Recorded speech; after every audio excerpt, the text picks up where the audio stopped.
అశ్వ సంవత్సరంలో కైలాస యాత్ర Shri Gayatri tours and travels 8977349696. ఇరాన్కు మరో చావు దెబ్బ తగిలింది. తాత్కాలిక supreme leader Alireza Arafi మృతి చెందాడు అనేటువంటి వార్త హల్చల్ చేస్తోంది. ఇజ్రాయెల్ దాడుల్లో అరాఫీ చనిపోయాడనేటువంటి వార్తలు వెలువడుతున్నాయి. అరాఫీ మృతిపై ఇరాన్ ఇప్పటివరకు స్పందించలేదు. అలీ రజా అరాఫీ మృతి వార్తలతో టెహ్రాన్లో హైటెన్షన్ వాతావరణం నెలకొంది. ఖమేనీ మరణం తర్వాత తాత్కాలిక అధ్యక్షుడిగా బాధ్యతలు స్వీకరించాడు. అధ్యక్షుడిగా ఎన్నికైన కొన్ని గంటల్లోనే అరాఫీపై అటాక్ జరిగినట్లుగా కూడా తెలుస్తోంది.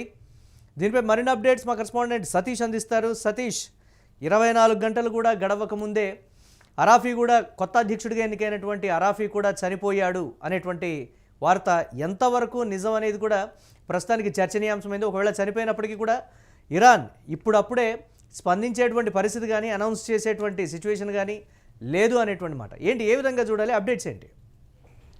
ముఖ్యంగా ఏదైతే ఇరాన్కి సంబంధించినటువంటి మొత్తం వార్తల్లో కూడా పెద్ద ఎత్తున ఇరాన్ ఏదైతే ఖమేనీ మరణం తర్వాత అసలు సుప్రీం బాధ్యతలన్నీ కూడా ఏదైతే అలీ రెజా అరాఫీ చూసుకుంటా ఉన్నాడు. సో ఆయన అంటే సుప్రీంగా ఎన్నిక అవ్వకముందే సో ఖమేనీ మరణం తర్వాత మొత్తం ఇరాన్కి సంబంధించినటువంటి మొత్తం వ్యవహారం అంతా ఈ దాడులకు సంబంధించి కానీ మొత్తం అణుయుద్ధానికి సంబంధించి కానీ పోరాటంలో అటు అన్ని దేశాలపైన అటు ఇజ్రాయెల్తో సహా మొత్తం అమెరికా కావచ్చు, ఇజ్రాయెల్ కావచ్చు, ఇంకా కొన్ని దేశాలు అన్నిటిపైన కూడా దాడులు చేస్తున్న తరుణంలో ఈ దేశాలన్నిటికి కూడా వ్యూహకర్తగా ఉన్నటువంటి అరాఫీకి సంబంధించినటువంటి వార్త ఇరాన్లో ఇప్పుడు ప్రస్తుతం సంచలనంగా మారింది.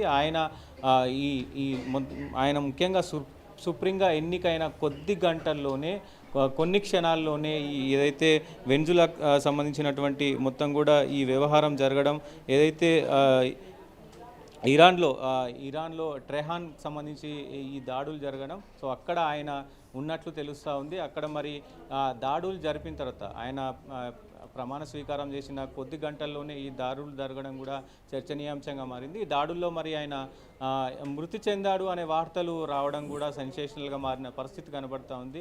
ఈ ట్రెహాన్కి సంబంధించినటువంటి ఏరియా అంతా కూడా ఇప్పుడు ప్రశ్నార్థకంగా మారింది. ఒకవైపు అధికారిక ప్రకటన ఎక్కడ కూడా రానప్పటికీ కూడా కొన్ని వార్తలు అటు ఇజ్రాయెల్ కావచ్చు, అమెరికా కావచ్చు, సో ఆయన మృతి చెందాడు అనే వార్తలు అటు ఇజ్రాయెల్లో, అమెరికాలో పెద్ద ఎత్తున వైరల్ అవుతున్న పరిస్థితులు కనబడుతూ ఉన్నాయి.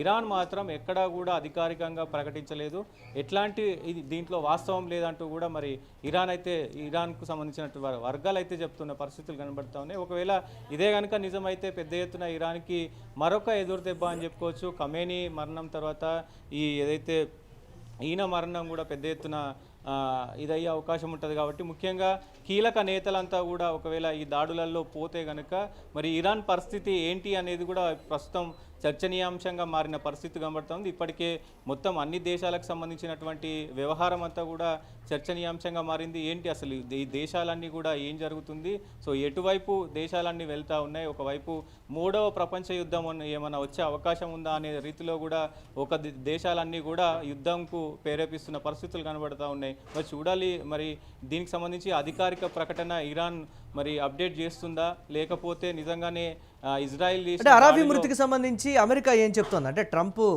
ఖమేనీ మృతికి సంబంధించి ధృవీకరించాడు, ఆయనే నేరుగా ప్రకటించినటువంటి పరిస్థితి ఉంది. అరాఫీ మృతికి సంబంధించి కూడా అమెరికా అధికారిక వర్గాలు ఏమైనా స్పందించాయా, అనౌన్స్ చేశాయా అనేది కూడా తెలియాల్సినటువంటి పరిస్థితి కదా. దీనికి సంబంధించి ఏంటి సతీష్? ముఖ్యంగా ఇజ్రాయెల్కి సంబంధించినటువంటి మీడియాలో కానీ అటు అమెరికాకు సంబంధించినటువంటి మీడియాలో అక్కడ ఉన్నటువంటి లోకల్స్ కూడా పెద్ద ఎత్తున కొంత మాట్లాడుకుంటున్న పరిస్థితి కనబడుతుంది. దాంతోపాటు అమెరికాలో ఇటు ఇజ్రాయెల్లో కూడా పెద్ద ఎత్తున ఆయన మృతి చెందాడు అని చెప్పేసి కూడా సెలబ్రేట్ చేసుకుంటూ కూడా కొన్ని పార్టీలు చేసుకుంటున్న పరిస్థితి కనబడుతుంది. సో ఇవి తప్ప మిగతా కూడా ఎక్కడ కూడా అటు ఇజ్రాయెల్కి సంబంధించినటువంటి అధికార మీడియా కానీ అటు అమెరికాకు చెందినటువంటి అధికార మీడియా కానీ ఎవరు కూడా ఇటు ఏదైతే ఇరాన్కి సంబంధించినటువంటి అధికార మీడియా కానీ ఎవరు కూడా అధికారికంగా ఇప్పటికీ కీలక ప్రకటన చేయలేదు. మొత్తం కూడా సోషల్ మీడియాలో లేదా కొన్ని ఛానల్స్లో వచ్చినాయి తప్ప అధికారికంగా ఎట్లాంటి సూచన లేదు. ఆయన మరణం పట్ల నిజంగా మరి ఆ దాడులు జరిగింది మాత్రం వాస్తవమే అని ఒప్పుకున్నప్పటికీ కూడా నిజంగా ఆయన అక్కడ ఉన్నాడా లేడా అనేది కూడా ప్రస్తుతం చర్చనీయాంశంగా మారింది. దీనిపైన అధికారికంగా ప్రకటన వచ్చే వరకు కూడా మరి మనకి తెలిసే పరిస్థితి లేదు. కాబట్టి అందరూ కూడా ఇప్పుడు ఆయన గురించి మాట్లాడుకుంటున్నారు. ఎందుకంటే దాదాపు ఆయన ప్రమాణ స్వీకారం చేసినటువంటి ఒక గంట 2 గంటల్లోనే ఈ దాడి జరగడం, సో ఆ దాడిలో మరి ఆయన ఇదయ్యారు అనే వార్తలు రావడం కూడా ప్రస్తుతం మొత్తం ప్రపంచవ్యాప్తంగా కూడా చర్చనీయాంశంగా మారింది. దాంతోపాటు ఇరాన్కి ఇది ఒక పెద్ద షాక్ అనే చెప్పుకోవచ్చు మురళి. అంటే ఎవరు ఎన్నికైనా కానీ ఇదే పరిస్థితి ఉంటుంది అని చెప్పిన విధంగా చూడాలంటారా, లేకపోతే ట్రంప్ ప్రకటించినట్లుగా ఎవరైతే తుపాకులు సరెండర్ చేసి లొంగిపోతారో దానికి సంబంధించి వారికి క్షమాభిక్ష పెడతాం, వారిని ప్రాణాలతో విడిచిపెడతాం అనేటువంటి మాట, అది అధికారి అయినా సరే లేకపోతే కొత్తగా ఎన్నికైనటువంటి అధినేత అయినా సరే అనేటువంటి మాట కూడా ఉంది కదా. దీన్ని ఏ కోణంలో చూడాలంటారు ప్రస్తుత పరిస్థితులకు సంబంధించి? ముఖ్యంగా ఏదైతే ట్రంప్ చేస్తున్నటువంటి ప్రకటన ఇరాన్ మొత్తం కూడా వాళ్ళు చేస్తున్నటువంటి కార్యక్రమాలన్నీ బంద్ చేసి ఏదైతే ఎదురు దాడికి దిగుతున్నారో అవన్నీ బంద్ చేసి దాదాపు మాట్లాడుకొని సో ఏదైతే ట్రేడ్ డీల్ ఉందో అది చేసుకుంటే కనుక సో గతంలో ఎట్లా ఉండనో మళ్ళీ అదే పరిస్థితికి వచ్చే అవకాశం ఉంది. కానీ ఒక రాజు పోయిన తర్వాత ఇంకొక రాజు ఇట్లా వస్తే మాత్రం చర్యలకు ప్రతిచర్యలు ఉంటాయి. పెద్ద ఎత్తున ఇరాన్ మొత్తం కూడా చూసాం, ఇరాన్ పెద్ద ఎత్తున అన్ని దేశాలపైన ఏదైతే ఇజ్రాయెల్కి సంబంధించినటువంటి స్నేహ దేశాలైనటువంటి అమెరికా కావచ్చు, ఇంకా కొన్ని దేశాలు, సో అన్ని దేశాలపైన కూడా దాడులు చేస్తూ ఉంది. ముఖ్యంగా అమెరికాకు సంబంధించినటువంటి బేసులు, యుద్ధ బేసులకు టార్గెట్గానే మొత్తం ఇరాన్ అటాక్ చేస్తూ ఉంది. సో ఇవన్నీ కూడా ఆపకపోతే సో ఎవరు అక్కడ ముఖ్యంగా ఎన్నికైతే వాళ్ళను మేము ఇది చేస్తామంటూ కూడా ఇప్పటికే ట్రంప్ వార్నింగ్ ఇస్తున్న పరిస్థితులు అయితే కనబడుతూ ఉన్నాయి. ఇటు ఒకవైపు ఇరాన్లో కూడా ఇదే పరిస్థితి నిశ్చయితంగా కనబడుతుంది. ఎందుకంటే ఖమేనీ తర్వాత మరి ఆయన ఎన్నికయ్యారు. ఆయన ఎన్నికైన తర్వాత కొద్ది గంటల్లోనే మరి ఆయన భవనం పైన దాడి జరగడం ఇవన్నీ కూడా చర్చనీయాంశంగా మారింది. సో ఎవరు మళ్ళీ ప్రెసిడెంట్గా ఎన్నికైనా కానీ ఇదే పరిస్థితి అయ్యే అవకాశం ఉంటుంది. కాబట్టి కొంత భయాందోళన కాలంలో కూడా ఇరాన్ ఉందని చెప్పుకోవచ్చు. సో మరి ప్రపంచవ్యాప్తంగా కూడా ఈ న్యూస్ అంతా ప్రస్తుతానికైతే వైరల్గా మారుతున్న పరిస్థితి కనబడుతుంది.